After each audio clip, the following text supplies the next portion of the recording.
It's May 2nd, and I'm set up right by where Ian and I set up opening morning. I'm just in the woods a little bit. I'm right up here on this flat above the ravine. I got this bird roosted about 80, 90 yards from me. We'll sit tight and see what happens this morning.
Boom.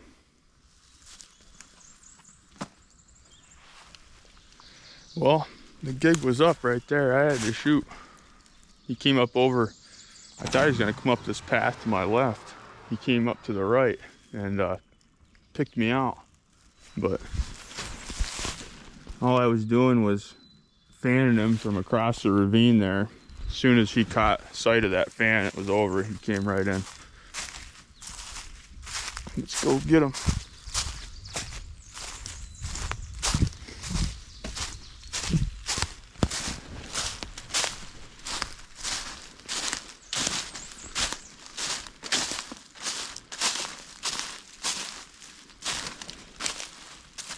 Oh yeah. He's jelly-headed. These jakes are all gobbling over here still. Holy, look at the spurs on him. Holy crap.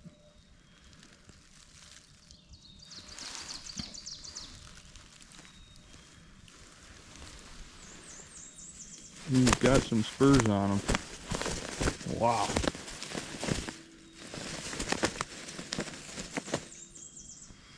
Well, that was a pretty perfect scenario. He ended up roosting right over here off this ravine, and I got right in between. I didn't know it at the time, but his hens were roosted behind me over here next to the field. He was roosted, so I was roosted right in between them, although he did get around me somehow. And once he got around me and got up on this bank over here, I was able to get a pretty clear field of view and just give him a few glimpses of that fan, and you know, his whole demeanor changed. He just started hammering, face turned, you know, his head turned like white, and he strutted back and forth and couldn't take it anymore. I started getting kind of aggressive with him with the yelps and clucks. He came right through the ravine. I mean, there's a steep drop off where he came up, and I thought he was going to come up this trail over here, so I was ready for that. Instead, he came up right here where it was super steep. You can see my setup right there with that tree. Ricky's got some freaking hooks on him. Look at them bad boys. Holy cow. Those things are serious. That's why I didn't just run up here and grab a hold of them.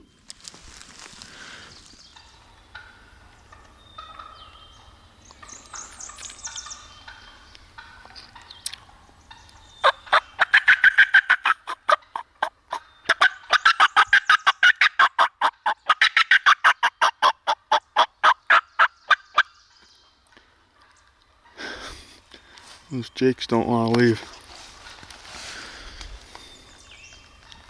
The old boss hog's dead. I get a lot of questions about my turkey hunting setup, and I use this Tidewee turkey vest, and this thing is absolutely awesome. You can be comfortable next to any tree.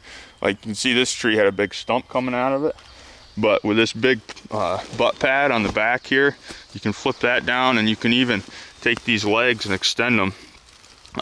They come out and you extend them, and you can make a nice seat. You can set it in the middle of a field with this thing and just be extremely comfortable. There's tons of room in this, lots of pockets, and tons of padding on the back, so you're always really comfortable. And the cool thing is how easy it is to slip on and off. You can just unhook these front latches, these clips, and you can just pull your arms out, and you can still have your, obviously have the seat and everything, and have, you know, soup freedom with everything in the front. You can just kind of sit there like you're in a seat. It works great. Killed a lot of turkeys wearing this vest. I certainly would never change. There's a link to all the Tidewee stuff in the description too. Use the discount codes. Get yourself a discount. We got to get a tag filled out for this longbeard. This thing's got some stinking hooks on it, I think. Look at that.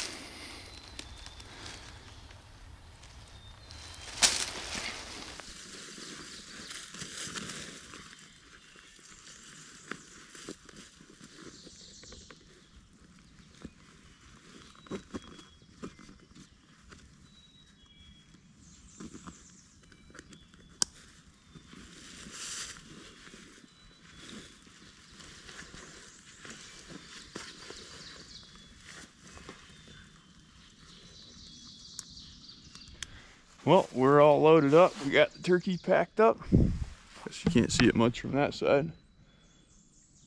But we're gonna head back, get some breakfast. This full strut decoy's done a lot of birds in over the years here.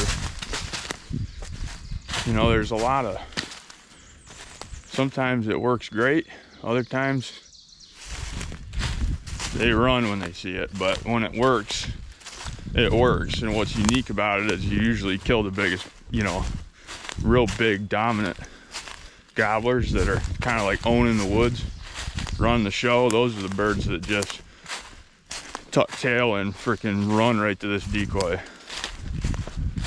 ready to beat them up. So you kill a lot of big birds with this thing. What's your game plan tomorrow, Chaz? You just gonna go right into the same spot and? I'm gonna set up. So there's a pasture. Do you know like where I'm talking, the field that I'm talking about? Yeah, I do now. It's up behind that. But they're just staying. They were in the same spot yesterday. And they did the same thing. I'm gonna order quick, Chaz. I'm gonna order some stuff quick. One moment, please. Okay. Hi, can I get an extra large coffee with 1 cream and 1 sugar? Okay. And a dozen assorted donuts.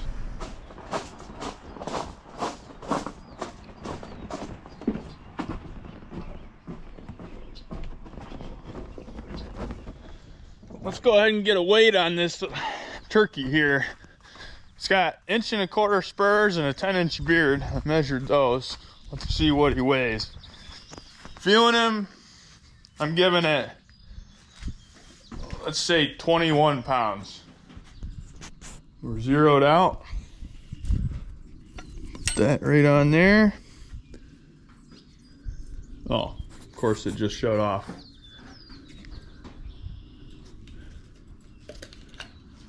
We need new batteries here. Okay, so we're totally hanging now. Let's see what we got.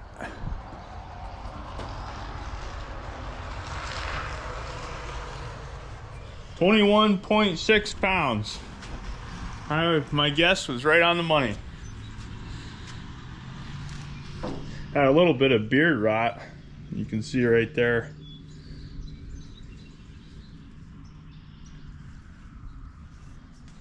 Heck of a nice turkey though. Look at the spurs are what's pretty impressive to me. I better get this down before I get blood on Kaylee's new mower here. She wouldn't like that.